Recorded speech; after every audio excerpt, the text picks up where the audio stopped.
총선을 앞두고 각 정당들마다 출산 문제를 가지고 말씀들이 많으신 것 같습니다. 요즘 나오는 출산율 정책이라 그래봐야 뭐 돈 드리겠다는 거 아니겠어요, 그죠? 결국 국민 세금으로 정부가 돈을 주는 거기 때문에 여기에도 문제가 많고 함정이 많이 있다는 거. 그래서 근본적인 출산율 대책에 대해서도 오늘 한번 말씀을 드렸으면 합니다.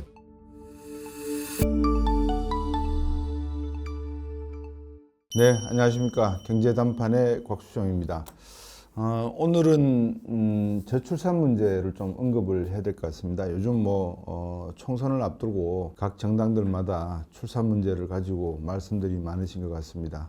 근데 제가 늘 말씀을 드리는 내용인데 기본적인 내용을 조정하지 않고서는 제대로 된 출산율 정책은 나오기가 힘들다. 요즘 나오는 출산율 정책이라 그래봐야 뭐 돈 드리겠다는 거 아니겠어요, 그죠? 근데 여기에도 문제가 많고 함정이 많이 있다는 거. 결국 국민 세금으로 정부가 돈을 주는 거기 때문에 조세 문제와도 연결되지 않을 수가 없다는 점이죠. 그래서 근본적인 출산율 대책에 대해서도 오늘 한번 말씀을 드렸으면 합니다. 대책 없는 비판은 제대로 된 비판이 아니기에 제 나름대로 생각하는 것을 말씀을 드리겠습니다. 근데 저는 늘 여러분께서 경제단판을 시청하셨으면 아시겠지만 단기적인 문제보다는 중장기적인 문제에 초점을 두는 사람이라서 여러분께서 어떻게 받아들이실지는 모르겠습니다.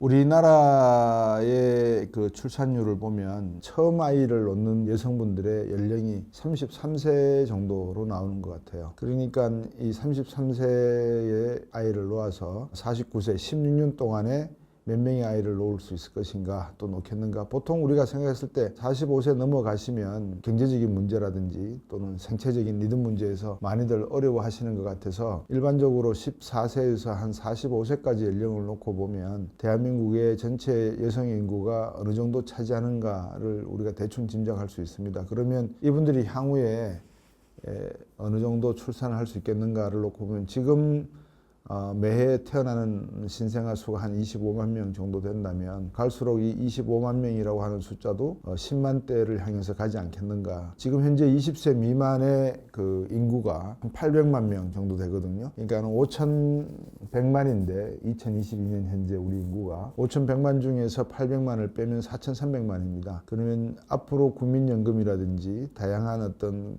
공적 부조 또는 준공적 부조 뭐 보험도 마찬가지죠. 이 800만 명의 그 20대 미만 분들이 드는 보험이라든지 기타 연금이라든지 이런 걸 가지고 이제 나머지 4,300만 분들의 지원을 해야 되는 그런 입장이라는 점에서 놓고 보면 경제적으로 상당히 어려운 문제다라고 하는 내용을 짚어드릴 수 있습니다. 그래서 요즘 많은 분들이 이 출산율 문제를 가지고 조직도 만들고 기관도 만들고 대책을 나름대로 내세우시고 또 총선을 앞두고 양 거대 정당이 내놓은 공약들을 보니까 육아휴직이라든지 자녀지원금 뭐 이런 문제가 중심으로 되어 있고 그러다 보니까 이제 예산 문제에 얼마를 더 쓰겠다라고 하는 내용들이 나와 있는 게 전부 다가 아닌가 싶습니다.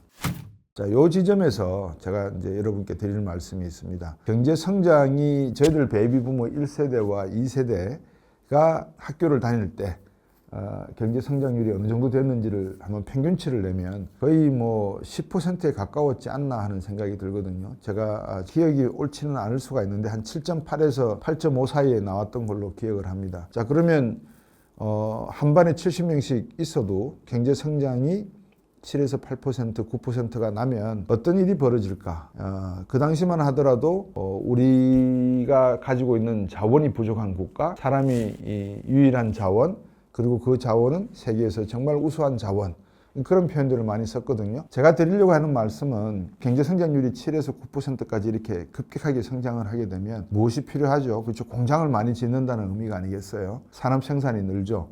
왜 산업 생산이 늘었느냐? 수출을 해야지만 먹고 사는 나라니까 독일과 일본식 경제를 따서 우리도 경제 개발을 했던 시절이죠. 그러니까 제가 대학을 졸업할 때 한 이대에 한 해에 입시생들이 한 60만 정도 된 걸로 제가 기억을 해요. 근데 그 많은 학생들이 전반적으로 졸업을 할 때쯤 되면 상대 건물에 로비에 각 회사들마다 입사 지원서가 이렇게 걸려 있어요. 그래서 삼성 거, LG 거, 현대 거, 대우 거 뭐 이렇게 가고 싶은 회사가 있으면 한 장씩 뜯어가지고 가서 조교한테 사인 받아서 제출을 하면 서류 면접을 하던 그런 시절이 있었습니다. 그러니까 다시 말씀을 드리면 그 당시에 대한민국은 그런 걱정이 없었습니다. 누구나 다 대학을 졸업하면 직장을 가질 수 있었다. 여기서 중요한 거는 경제 성장이 7에서 9%까지 존재했고 많은 산업 설비 시설과 건설 투자가 이루어졌기 때문에 거기에 대한 인적 수요가 존재했고 그 다음에 반도체 투자라든지 광캐비라든지 그 당시에 우리나라의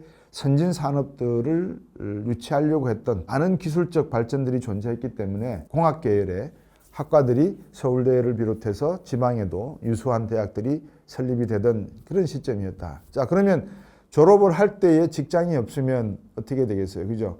이런 일이 일어나지 않겠죠. 그거를 지금 상황과 딱 비교해 보면 그 당시에 무려 70명 정도가 한 반에서 와글와글 그랬을 정도임에도 불구하고 직장을 구하는 문제 가지고 사회적 소요 사태라든지 사회적 문제화가 된 정권에 뭐 흔들릴 정도로 위기가 오는 그런 적은 없었거든요. 근데 지금은 그때보다도 수십 배의 노력을 하고 있잖아요, 학생들이. 그죠? 그럼에도 불구하고 취직이 안 되는 거예요. 취직이 안 된다는 말은 다시 말하면 경제 발전이 그렇죠. 2%대로 떨어졌다는 점을 감안할 수밖에 없다는 거죠.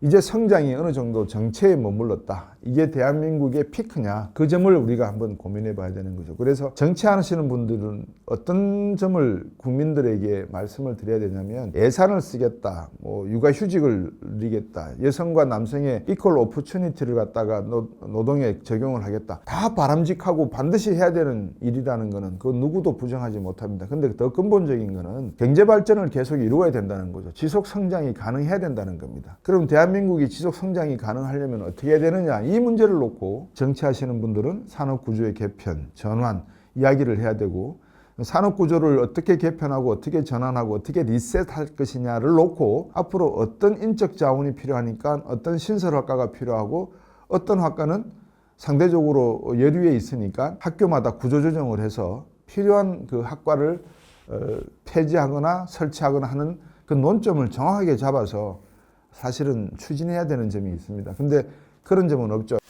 그러니까 기본적으로 출산율 문제를 다루려고 하면 대한민국의 성장 지속 가능성이 존재하느냐. 만약에 지금 대한민국이 평균 6% 성장을 앞으로 5년 더 할 수 있다고 가정을 해보세요. 그러면 인력이 필요할까요? 안 할까요? 당연히 필요하죠. 그러면 출산율 문제가 걱정이 될까요? 안 돼요? 안 되죠. 왜 안 될까요? 아니 대학을 졸업하자마자 족족이 전부 다 취직을 할 수 있거든요. 근데 이제 여기서 문제가 또 발생을 해요. 옛날 같으면 직장이라고 하는 개념에 대해서 고퀄리티 직장, 저퀄리티 직장, 중퀄리티 직장, 급여 차이로 인해서 큰 비교를 안 했을 거예요. 근데 이제는 어떻게 돼요? 대학 졸업자의 초봉이 얼마냐를 놓고 이제 다 따지잖아요. 그죠? 이제 그런 시대가 돼버린 거예요. 그러니까 과거보다도 몇 개의 허들이 더 생긴 상태에서 경제가 지속 성장한다고 해서만 되는 것이 아니다라는 문제가 또 하나가 튀어나온 거예요. 그런 문제 때문에 지금 출산율 문제에 있어서 두 가지를 제가 말씀을 짚었습니다. 첫째는 경제가 지속 성장 가능해야 된다. 두 번째는 급여 문제라든지 직장 내에 있는 여러 가지 문화가 자녀들이 즐길 수 있는 그런 안정적인 문화임을 부모 세대에서 또는 자녀 세대에서 신뢰성을 가져야 되는 문제가 더해졌다. 이렇게 말씀을 드릴 수 있습니다. 세 번째는 그럼에도 불구하고 대한민국이 잠재 성장률이 1.7에서 1.9 정도가 되면 매년 20만 명 정도는 제대로 된 고용을 할 수 있는 그런 능력을, 산업적 능력을 가지고 있다고 보여지거든요. 그런데 왜 중소기업과 이런 곳에서는 인력을 구하지 못하느냐? 현재 대한민국 인구의 70%가 대졸자라고 보시면 됩니다. 그러니까 다시 말해서 양적인 측면, 인구 수의 측면에서는 줄어들고 있지만 인구의 질적인 측면에서는 상당히 올라가고 있거든요. 고퀄리티로. 그러다 보니까 이런 고퀄리티의 인적 문제를 어떻게 분배를 하느냐에 문제가 남아있는 겁니다. 근데 정치하는 분들은 이런 기본적인 문제를 지금 보지를 못하고 현상을 유지하겠다는 것만 자꾸 공약으로 내세우고 정책으로 삼으니까 근본적인 변화가 있을 수가 없는 거죠. 아마 나중에 되면 한 자녀 놓기 하면은 뭐 몇 억씩 주겠다라고 하는 그 공약이 더 먹힐 것이고 국민들 입장에서도 쉽잖아요. 그냥 가만히 누워 있으면 계속 밥을 떠먹여 주는데 편안하게 누워서 밥 먹는 게 얼마나 편합니까? 그런데 여러분 아시잖아요. 누워서 식사하면은 건강이 안 좋고 수명이 짧아진다는 걸 다 알잖아요. 그죠? 그래서 옛날 말로 맹약은 이어병이라고 좋은 약은 입에 쓰다 그랬는데 국민들이 좀 각성을 해야 될 필요가 있는 것 같아요. 근데 이 부분이 제일 어렵습니다. 왜? 믿을 사람이 아무것도 없잖아요. 기업을 믿겠습니까? 정부를 믿겠습니까? 누구를 믿겠습니까? 가게는 정부와 기업을 믿고 출산을 하고 자녀 교육을 하거든요. 경제 활동을 한다 이 말씀입니다. 분배제도가 제대로 되지 않는 것을 보면 가게는 혁명을 일으키죠. 세금은 국민의 피지 않습니까? 그래서 피와 땀이 얽혀있는 세금이라는 표현을 쓰지 않습니까?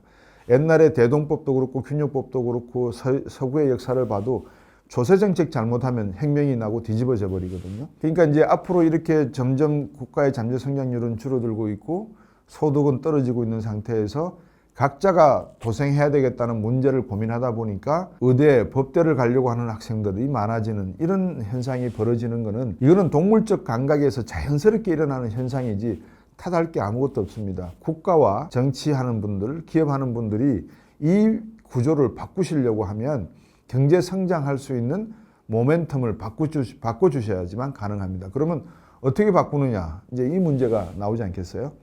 산업구조를 개편을 해야 되는 거죠. 근데 제가 누누이 방송에서 말씀을 드립니다만 우리나라 경제는 하청 경제예요. 원천 경제가 아닙니다. 반도체 기술도 마찬가지지 않습니까? 냉정하게 말하면 미일 반도체 규정으로 인해서 일본의 반도체 산업이 어느 정도 흩어져 버리니까 그거를 대만과 한국이 받아서 TSMC와 삼성 반도체가 일어선 거 아니겠어요? 그죠? 그럼에도 불구하고 우리에게는 비메모리 반도체 기술이 없잖아요. 앞으로 일어나는 모든 사회의 변화가 메모리가 셀까요? 비메모리가 셀까요? 부가가치 측면에서. 당연히 비메모리가 더 중요하죠. 왜?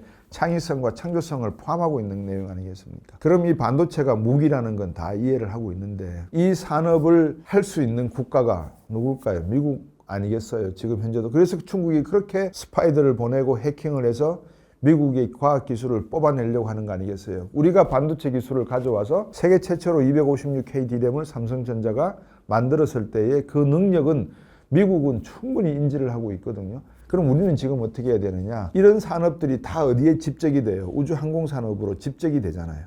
우주항공산업에 3만 개의 부품이 필요하다 그러면 3만 개의 부품 가운데 핵심 부품들은 반도체 관련된 부품이 핵심이기 때문에 무기라고 하는 거거든요.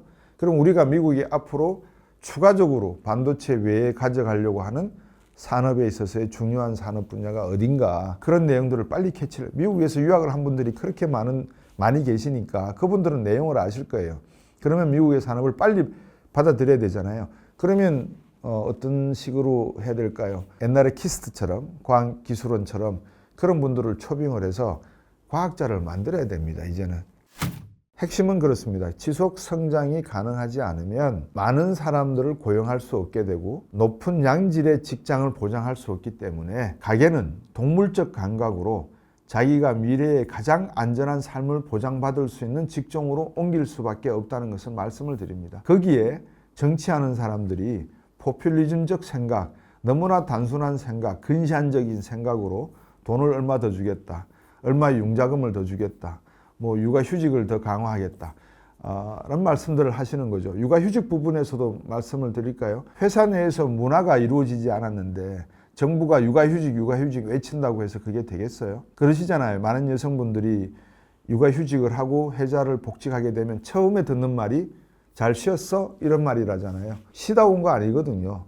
근데 그런 문화적 표현들이 바뀌지 않은 이상에는 육아휴직을 아무리 외쳐도 바뀌지가 않는다는 겁니다. 그래서 먼저 시스템을 만들고 그 시스템이라고 하는 것은 아까도 말씀드렸지만 성장이 지속돼야 된다. 그러려면 우리가 어떤 산업에 다시 이렇게 세워야 된다. 몇 년 걸리죠? 최소 10년은 걸려요. 지금 디지털 사회니까 6년, 7년으로 봐도 되지만 기본적으로 10년 세월 동안 우리가 R&D 투자를 하고 개발을 해야지만 또 다른 미래 먹거리 산업을 원천 기업으로부터 제일 하청으로서 받을 수 있는 기술을 가질 수 있다라는 점을 잊어서는 안 된다고 저는 봅니다.